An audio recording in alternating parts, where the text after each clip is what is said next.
Hello again, everyone, and welcome back to Module 5 of our course. We're zipping right along, and today we're getting into a topic that I think is increasingly important as we get closer to Election Day in this particular semester, but is perennially important from the perspective of political scientists, and that is, of course, voting and voter turnout.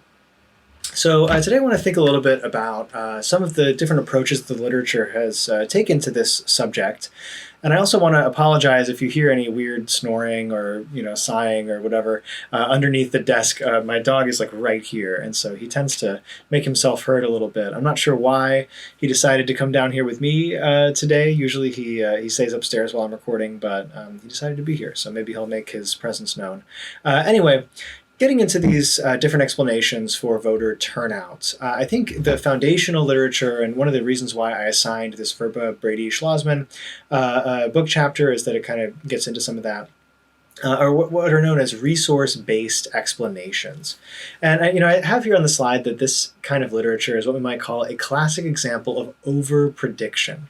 I know that doesn't mean much to you who maybe haven't taken a lot of stats classes before in your time in college, but what this really means translated is that a lot of this literature from the 70s to the 90s to even today some basically show that there's this kind of overarching pattern where like a lot of different things predict turnout, and they all predict turnout kind of together in a single bunch. They all move in the same direction. They all have some statistical significance. There's this association between all these different concepts and voter turnout it's like a really robust relationship.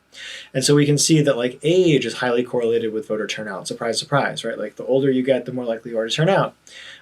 Income, the wealthier you are, the more likely you are to regularly vote in elections.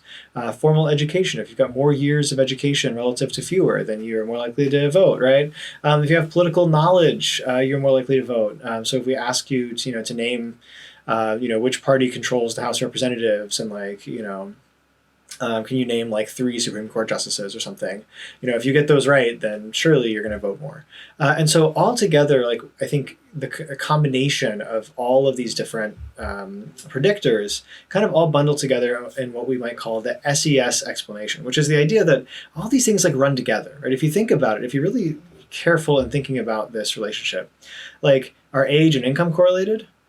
I mean, not perfectly, right? There are some young, wealthy people. I mean, how old is Mark Zuckerberg now? I guess he's getting older, right?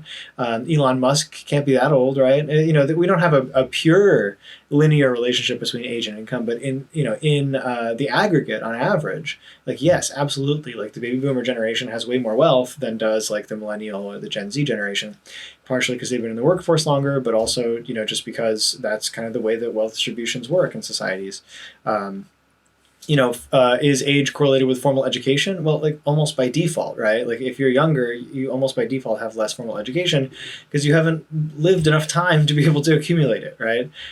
Is income and formal education linked? Yeah, certainly. Those are correlated as well, right? You'd think that as you gain in formal education, up to, but perhaps not including a PhD, right? You get some sort of terminal, business degree or a, MD or something, you're going to get a lot more money than if you finish, with an 8th grade education. Those things are certainly correlated. Now, is age correlated with education, age, income, age, political knowledge? Absolutely, right? As you get older, you start to take more of an interest in politics for various reasons, right? Political knowledge. Now, certainly political knowledge doesn't predict age, although it may feel a little bit like you're 1,000 years old if you start paying attention to politics for any amount of time. But all of these things are wrapped up together in this kind of single bundle. If you think about these ideal types, like an ideal typical person, who's 68 years old, high income, has a lot of formal education, and knows a lot about politics. That's your constant, they don't miss a single election. You might also think about somebody who's really young, say they're 19, they have very low income because they're still, in school, still working things out. They don't have a BA yet, they're still working on it. And they have very little political knowledge because they haven't been exposed to that system much yet, right? And so that person is going to be a very intermittent voter, right? And of course, there's all kinds of other pieces of this explanation that we can talk about, and certainly we will in our discussion. But this is kind of the big chunk of where voting behavior scholars looked first for this stuff. And essentially, again, yeah, all this stuff is overpredicted. It's all kind of showing you there's a difference between two kind of types of people. Wealthy, highly educated people vote, and people who fall on the lower end of all those spectrums don't. But again, we don't really have a story here, right? Like think about all these stories that we just like told about this like this person, this ideal type person, right?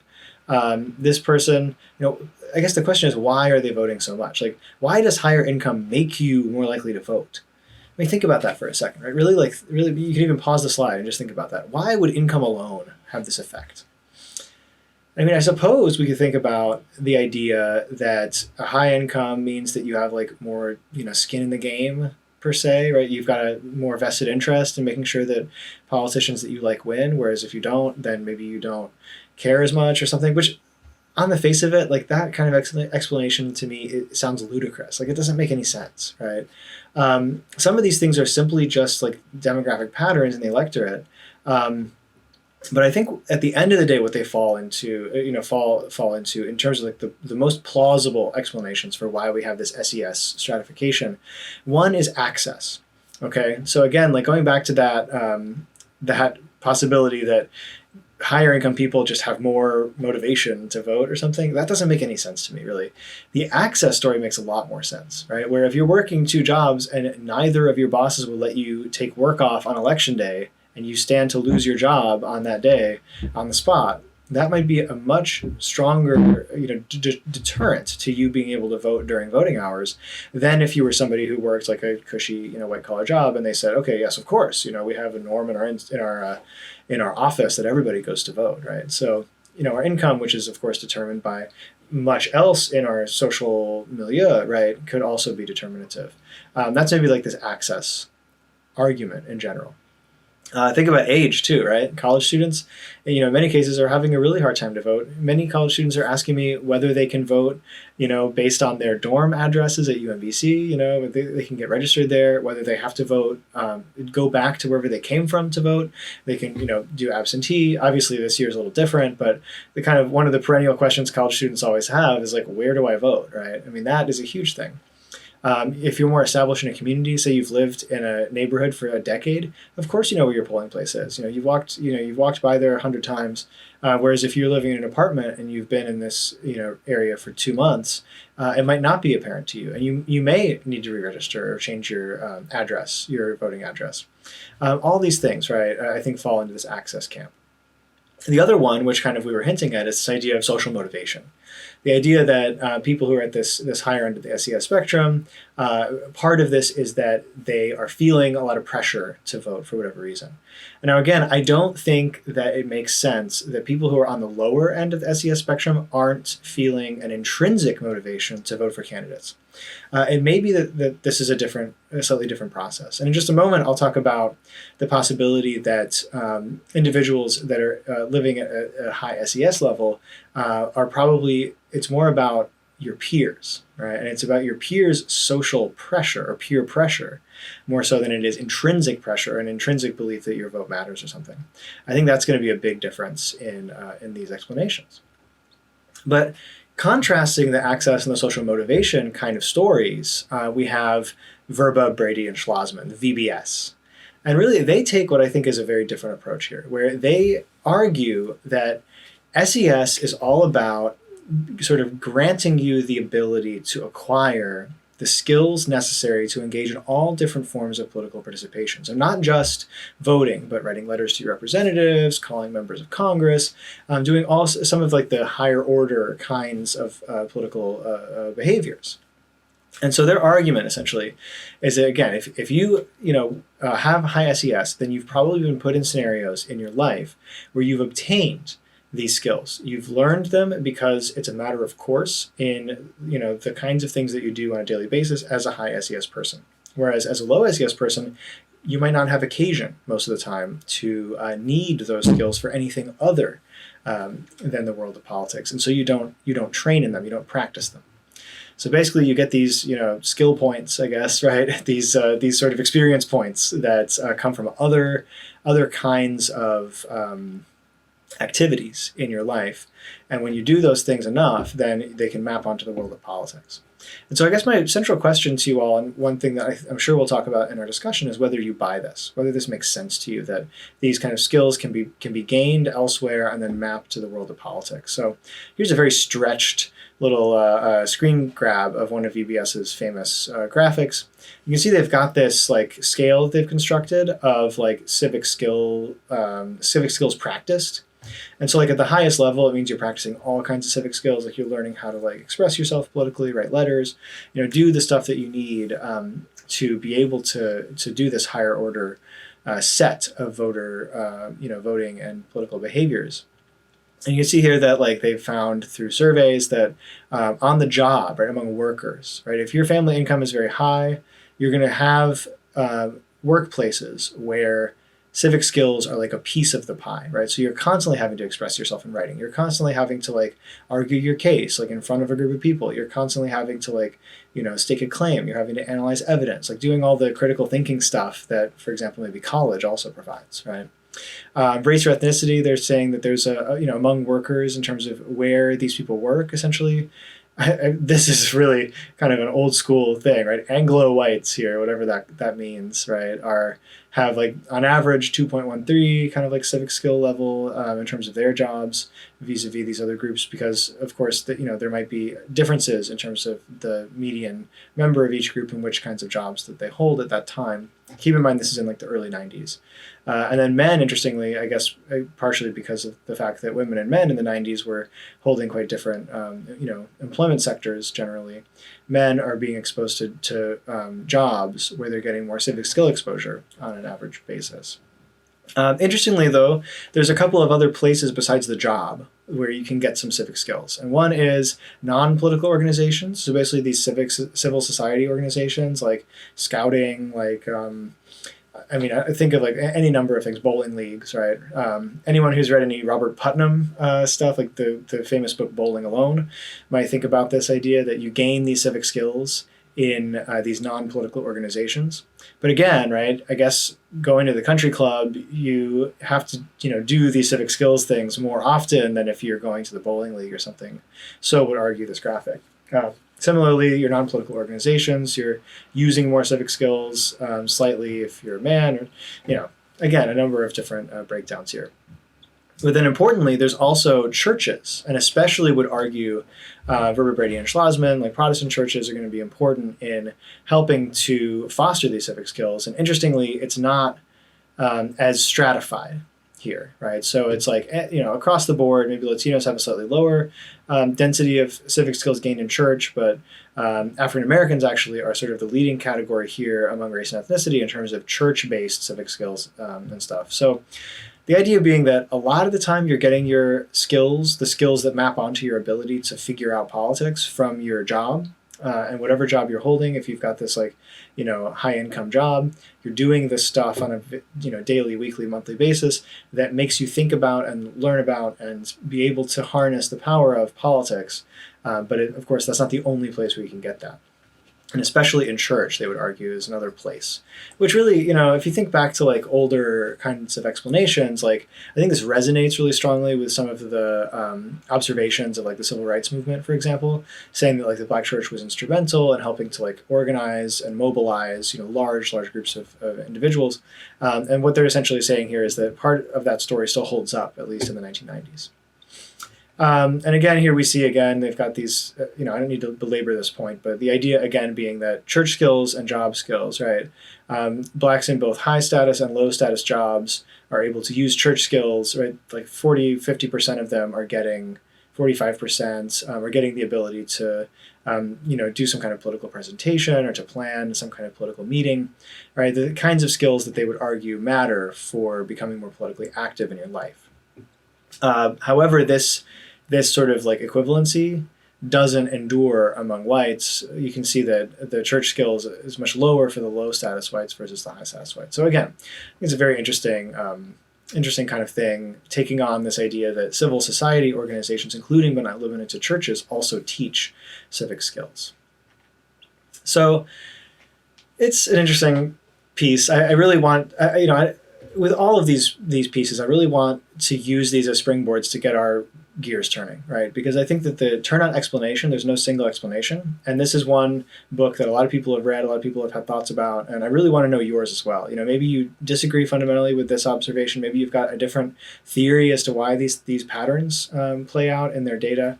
I'd love to see what you think. But I also want to introduce, or at least briefly discuss in this video, the Frage paper that we had to read for this week. I want to just talk very briefly. The Frage paper is really cool, specifically because of the fact that it's probably the cutting edge of a technology that we have where we're able to figure out whether or not people are pretending to have voted in surveys. And so by that I mean we're able to determine validated turnout data from all these people who are providing their political participation in the data that Frage is analyzing. And we are able to do that because this company, which you may have seen referenced, is called Catalyst. Essentially, they are able to verify, they check all the individuals in these samples against county-level voter records, and they're able to figure out if people are not registered who said that they were voters, and also if they turned out in specific elections. So they match the names, and they're able to match the names with a really, really high accuracy, not perfect accuracy, of course, because you've got two different databases, and anytime you try to make these comparisons without some kind of identification beyond names, there's going to be a little bit of miss there, right? But they get really close, like 97, 98, 99% close at determining which people on surveys said that they voted but in fact didn't. And so this is a really, really high quality way to determine real actual voter turnout patterns nationwide. And so Frage is coming at this with a slightly different approach than is like VBS, where he's saying it's not just about civic skills, not just about SES, it's not just about any of these access issues. It's also about co-ethnicity. And so there's a long-standing literature out there that basically says, hey, it's a good idea to have co-ethnics on the ballot because if you've got a co-ethnic candidate, that's going to boost voter turnout. The most prominent example of that we could possibly think of was like, oh, black turnout is higher if Obama's on the ballot, basically, because black people want to come out and support a candidate that has their shared characteristic or whatever. However, at the level of Congress, that linkage has been debated, right? And it's not clear that the data bear out this one-to-one relationship, which matters a lot if we think about things like, communities lobbying for minority or majority-minority districts, for example. They might say, hey, we're okay with certain forms of gerrymandering because, even though we're basically being packed into a single district where we end up with a majority-minority district in, for example, the South, that's okay. We're not going to protest that case too much. Don't do cracking, right? Don't disperse our political power across a bunch of districts so that we never get a candidate we like. But if this district becomes majority minority by way of gerrymanders, it's not the worst thing in the world because we're going to feel like we have better descriptive representation. And so the research question here is, does that kind of thing boost minority turnout, having this co-ethnic candidate? And Frage actually finds something really counterintuitive, which is actually that it's not that. It's actually not that co-ethnic candidate that's doing the turnout boost in a lot of these places. What's really happening here, and what Frage is kind of revealing, is that it's actually something that maybe even is like VBS, like the VBS story, but maybe a much more compelling version of it. Where in this case, the turnout is actually influenced more by having a strong community of co-ethnic voters in the district. So it doesn't matter if there's a co-ethnic candidate that's on the ballot. Even in cases where there's not that co-ethnic candidate, if you've got this strong community of like-minded co-ethnic voters, that's where turnout starts to go up for minorities, basically. And so this is really giant on the screen here, but it says, in contrast to the prevailing interpretation of empowerment-based theories of minority political participation, which would again argue that it's really about having minority candidates, I find limited effects of minority candidates on co-ethnic turnout. While turnout is sometimes higher when a co-ethnic's on the ballot, across all groups, we cannot say it's higher on average after accounting for the share of the population an ethnic group comprises within the district. Instead, the relative size of a voter's ethnic group is associated with increased participation in general elections even without a co-ethnic on the ballot. So again, this key idea here in Frage's work is that it's actually sort of about the community and the demographics of the district itself. And so in a place where you've got political power that's fomenting in a community where there's suddenly more and more people of an ethnic group, that's where you're going to start to see that community take off in terms of its political participation. And my kind of hunch here, and I think something that Fraga sort of relates as well, is that this brings us to turnout research that's happening today, where really I think a lot of the emphasis is on the psychological dimension. And so from the VBS kind of story of civic skills, we actually now have an evolution into other explanations of how we feel when we go to vote. And so there's a lot of research out there that shows that if we remind voters that it's their civic duty to vote, that activates a lot of people. They think about voting, they say, "Oh yes, it's my civic duty." Even though I might not benefit directly from this at the individual level, I'm very unlikely to be the single voter that tips the election. Going to perform this task as like my civic duty is something that makes me feel good, essentially. And so as a result, because we know that voting makes people feel good, we also know that we can find ways to make them feel bad if they don't do it. And so a lot of experimental work these days is looking at ways to increase essentially peer pressure and social shame for not participating. And a famous set of experiments by Donald Green and a couple other people essentially put out mailers to people and said, "Hey, voting, it is not public record to find out who you voted for, but it is public record to find out whether or not you voted. We're able to see your voting history, and of course that is true. You can find out if you go into county records or whatever whether somebody turned out in whichever election." We can find out if you voted or not, says this mailer, and consequently, we will tell your friends and neighbors. We'll put up a board of all the non-voters on this block, and we'll send a mailer listing the non-voters if you don't vote this time. And lo and behold, right, wherever they sent those mailers, turnout skyrocketed. It's like 100%.